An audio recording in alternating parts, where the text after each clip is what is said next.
Hola, la saluda Gaby del Instituto Bíblico para la Mujer, hoy 15 de septiembre, revisando nuevamente nuestro devocional en voz de lo Supremo. El título hoy es ¿a qué renunciar? Y la cita la encontramos en 2 de Corintios capítulo 4, versículo 2, donde dice, renunciamos a los subterfugios vergonzosos. Oremos, Padre amado, te rogamos, oh Dios, que nos perdones por tanta insistencia, Señor, en nuestra voluntad. Ayúdanos a rendirnos completamente para poder realmente vivir bajo el yugo liviano y bajo el gozo maravilloso de tu Hijo Cristo Jesús. Esto te lo pedimos para la gloria de su nombre. Amén y amén. Bueno, muy interesante el devocional de hoy. Dice, ¿has renunciado a los subterfugios vergonzosos en tu vida? Aquello que tu sentido del honor o del orgullo no permitiría que saliese a la luz. Bueno, empiezo por confesarles que muchas veces me encuentro con palabras en español que no reconozco, por lo cual tengo que irme a un diccionario para buscar el entendimiento que deseo. Entonces, la palabra subterfugios significa falsedad o pretextos, disimulo, maneras evasivas de comportamiento. Entonces, ahora con eso podemos entender un poquito mejor que la pregunta es, ¿has renunciado a las, digamos, falsedades o el disimulo o pretextos o excusas vergonzosas en tu vida? Aquello que nuestro sentido de orgullo o honor no permitiría que realmente saliera a la luz, que se hablara en voz alta, cosas que nosotros pensamos, pretextos que nosotros nos permitimos, lo cual nos daría honestamente vergüenza compartir. Y bueno, acuérdense que el devocional está diseñado para ayudarnos en el crecimiento. Esto es para poder llevar nuestra teología a la práctica, puesto que la doctrina sana tiene que traer sanidad, tiene que traer santidad, porque la palabra nos dice que sin santidad nadie podrá ver al Señor. Entonces, continúa, dice, no es difícil esconder nuestros pretextos, nuestras, disimulos. Vamos a ver que esto se debe a la práctica que hemos tenido por años y años y años. Entonces, la pregunta es la siguiente, ¿hay en tu corazón algún pensamiento acerca de alguien que no querrías que saliera a la luz? Entonces renuncia a ello tan pronto como te venga a la mente. Renuncia absolutamente a todo hasta que no exista en ti de deshonestidad encubierta ni astucia oculta. Bueno, ok, ¿a qué se refiere el hermano Oswald Chambers, que es el autor de este devocional? Bueno, no es que no van a venir pensamientos a nuestras mentes que de pronto no son agradables acerca de otra persona. Lo que el hermano nos está diciendo es que no debemos cultivar, no debemos guardar en nuestras mentes pensamientos que son deshonestos. Es decir, que albergamos en nuestra mente lo que pensamos de una persona, pero jamás lo diríamos en voz alta. Ahora, eso es algo como deshonesto, es encubrir algo dentro de tu mente que en el fondo no le puede agradar al Señor, puesto que Él está renovando nuestra manera de pensar, y si nosotros simplemente nos permitimos y nos damos el permiso de albergar cosas que no están bien, que no son honestas. Ahora, ¿qué es lo que queremos alcanzar? Obviamente queremos alcanzar el pensar como Cristo, porque no vamos a pensar que Cristo no estaba en desacuerdo con los líderes religiosos de su día, que sabemos que él mismo en voz alta los llamó hipócritas, pero a esto vamos. O sea que no deberíamos albergar en nuestras mentes y en nuestros corazones cosas deshonestas, o sea, palabras o pensamientos que no estaríamos dispuestos a decir en voz alta si en algún momento Dios nos llamara a la dura tarea de tener que confrontar a alguien. Entonces, no se trata de no pensar mal de tal persona y no pensar, Dios está restaurando nuestro juicio. Él quiere que nosotros amemos lo que Él ama y que odiemos lo que Él odia. Entonces, no se trata de no pensar mal de alguien, se trata de pensar correctamente, así sea algo malo, porque tenemos que aprender a discernir entre el bien y el mal. Ahora, dice, la envidia, celos y pendencias, que son pleitos, ¿ok? No surgen necesariamente de tu vieja naturaleza de pecado.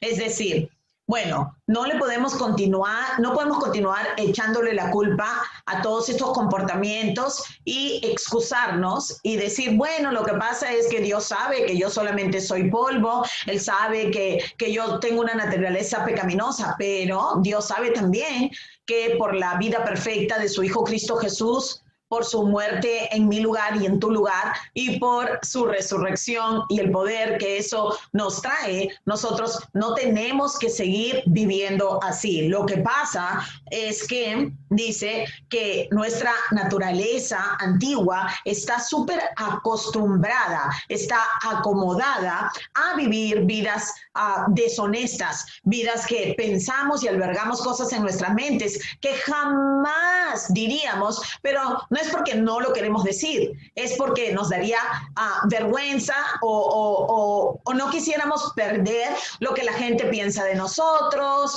si nosotros somos unas mujeres tan cariñosas y unas mujeres tan así, tan así. Y si decimos lo que realmente pensamos de una persona, entonces imagínate, cabe que perdamos esa reputación que amamos tanto. A esto es que se refiere el hermano. Dice, inclusive nos dan estas citas y hacemos bien en ir y buscar las citas porque así aprendemos a cómo también interpretar correctamente lo que sería una aplicación bíblica para nuestras vidas. Por ejemplo, en Romanos capítulo 6, versículo 19, hay que ir, hay que verlo. En Primera de Pedro capítulo 4, del 1 al 3, aquí lo tengo en mi Biblia y lo voy a leer en voz alta con ustedes para que vean qué es lo que el apóstol Pedro, que era bastante conocedor de que Cristo mismo había tenido que decirle unas cosas duras.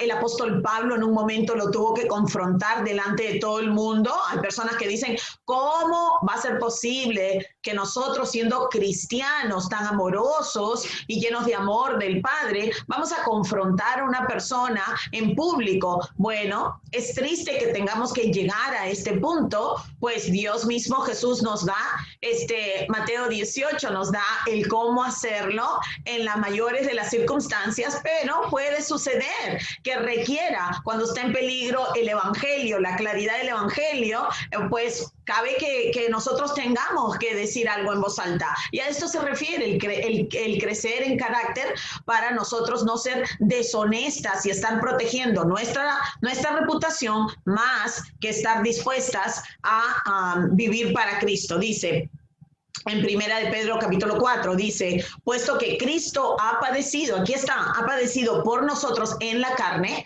siendo un humano, ¿verdad? No solamente completamente Dios, pero también completamente hombre, Él padeció en su carne, ¿no? Y dice, vosotros también, armaos del mismo pensamiento, que hay que padecer en la carne, hay que someter la carne a una disciplina, pues quien ha padecido en la carne terminó con el pecado. Esto es madurez, no es que no vamos a pecar, sino que vamos a saber cómo tenemos que lidiar con el pecado, y esto es con honestidad.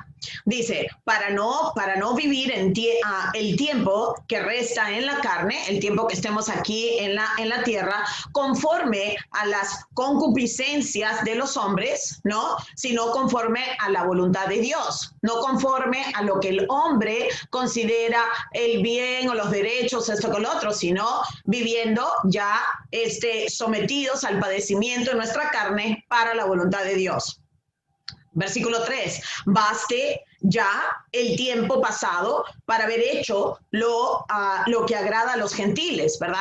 Todo el tiempo, yo 31 años que viví en el mundo, bueno, suficiente con todo eso que tristemente viví más bien dándole rienda suelta a la carne. Pero ahora no, dice andando en ese tiempo en lascivias, que era una vida desenfrenada, concupiscencias, embriagueces, orgías, disipaciones y abominables idolatrías. Dice, a estos, ¿no? A las personas que siguen el mundo le parece cosa extraña que nosotros no corramos con ellos en el mismo desenfreno de desilusión y nos ultrujan. Claro, nos van a criticar, van a decir que no les parece cómo vivimos, pero en el fondo, hermanas, o sea, es ahí cuando tenemos que madurar y estar dispuestas a vivir por el camino angosto que lleva la vida, ¿no? Entonces, regreso al devocional, dice, has de mantener una vigilancia, ¿verdad? Muy pocas personas que yo conozco entienden que el caminar como cristiano es una vigilancia continua para que nada surja en tu vida que pudiese causarte vergüenza. Eso es lo que el enemigo está esperando, que tú le des la oportunidad de algún comportamiento que él pueda sacar en tu cara y te pueda avergonzar. ¿Para qué? Para que te calle, para que te sientes otra vez al lado ahí y no seas activa en el reino del Señor. Dice, no andando con astucia. Esto significa que el fin no justifica los medios. ¡Wow! El fin no justifica los medios. Muchas personas creen que a Dios no le importa el proceso, es decir, que cómo nos comportamos en todo momento, cómo tratamos a otros hermanos, como, por ejemplo, yo soy profesora de un instituto bíblico y me parece impresionante el comportamiento de muchas de las hermanas que vienen a estudiar en el instituto, que muchas veces hacen cosas que yo no he visto ni siquiera hace muchísimo tiempo en el mundo. Entonces, oh, gloria a Dios, aleluya, y se excusan comportamientos que, como digo, nosotros ni siquiera aguantaríamos en el mundo. Hay una falta de respeto, una falta de consideración. ¿Por qué? Porque somos hermanas en Cristo. ¿Por qué? Porque conocemos Biblia y somos libres en Cristo. Bueno, ¿saben qué? Estamos totalmente equivocadas y estamos albergando astucia, estamos albergando cosas que no le agradan al Señor. ¿Y saben qué? El Señor nada va a dejar que pase, porque Él está involucrado en el proceso de la santificación de sus hijos con mucho más inversión que nosotros, ¿verdad? Dice, esta es una trampa terrible cuando pensamos que el fin no justifica, que el fin justifica los medios, que no importa cómo nos portamos con tal de que, bueno, dice, sabes que Dios te permitirá obrar solo de una manera, ¿verdad? Dios solo nos permite que caminemos en la verdad, ¿verdad? Él no nos ha dado una nueva naturaleza y no nos ha dado su Espíritu Santo que vive en nosotros para que nosotros pensemos que a Dios no le importa cómo caminamos o cómo nos comportamos. Dice, luego, ten cuidado de no tender una emboscada en el camino de los demás. Cómo nosotros vivimos, lo que hacemos, lo que dejamos de hacer, todo está siendo un ejemplo para otras personas. Tenemos que tener mucho cuidado que nuestras vidas ya no nos pertenecen y que Dios está utilizando nuestras vidas inclusive como un ejemplo para otros. Dice, si actúas engañosamente, las plagas y ruinas de Dios caerán sobre ti. Mire, suficiente con que el Señor guarde silencio para que sea peor que una plaga y peor que una ruina. ¿Ok? Entonces, cuidado. A todas nosotras, lo digo primeramente, me lo digo a mí, con actuar engañosamente, porque a Dios nadie le puede engañar. Dice, puede que para otros la astucia sea un recurso normal. Inclusive esto puede ser para personas que están en mayor responsabilidad que tú. Tus líderes, pueda que ellos piensen que hacer esto, hacer el otro, celebrar esta fecha o hacer el otro, Puede que para ellos sea normal, pero Dios te ha llamado a una norma más sublime. Nunca embotes, es decir, nunca disminuyas tu sentido de total consagración para toda su gloria. Esto es decir, nunca disminuyas que Dios te está llamando a ti a vivir en pos de lo supremo, a correr la carrera como Él merece que nosotros la corramos, con nuestros ojos puestos en el autor y el consumador de nuestra fe, quien, teniendo la cruz por delante, ¿verdad? Ese siendo el gozo de obedecer a su Padre, vivió y sufrió todo para compartir la gloria con nosotros. Dice, para ti, echar mano en tu vida de ciertas prácticas de astucia con otro propósito distinto, que el de perseguir siempre lo más elevado y lo mejor, lo más elevado y lo mejor, embotaría el motivo que Dios te ha dado. Mucho cuidado, ¿verdad? No importa si a otros dicen, oh, no, pero ¿qué importa? Un cristiano puede hacer esto, un cristiano puede hacer, si somos libres. No, no, la libertad es para obedecer. La libertad no es para hacer lo que nosotros queremos. Dice, muchos vuelven atrás porque tienen miedo de contemplar las cosas desde una perspectiva de Dios, desde la perspectiva de Dios. La mayor crisis espiritual surge cuando alguien tiene que avanzar en su fe más allá de las creencias que ya ha saltado. Esto es lo peor. Esta es la lucha más grande, porque nosotros nos acostumbramos, digamos, a lo que ya sabemos, y para que avancemos a cosas nuevas, para que nos sometamos a la vida de cambios, de crecimiento constante que el Señor quiere para los suyos, es bien difícil, porque tenemos una tendencia terrible de querer acomodarnos, porque eso nos da la sensación de que estamos en control. Así que, hermanas, a seguir moviéndonos, quitando los ojos de todas las personas que nos rodean. Y si para muchas personas está bien hacer esto y está bien hacer el otro, si a Dios no le agrada, suficiente debe ser para nosotros vivir de esa manera. Dios nos ayude, nos llene de su Espíritu Santo, porque sin Él nada podremos hacer. Sin embargo, llenas de Él, como dice su palabra, debemos caminar en la luz y ser personas transparentes que están siendo transformadas mediante la renovación de su mente y que están dispuestas a vivir en honestidad desde su mente y hasta su boca si es necesario. Bueno, gracias por haber estado conmigo hoy día y espero de todo corazón verte mañana.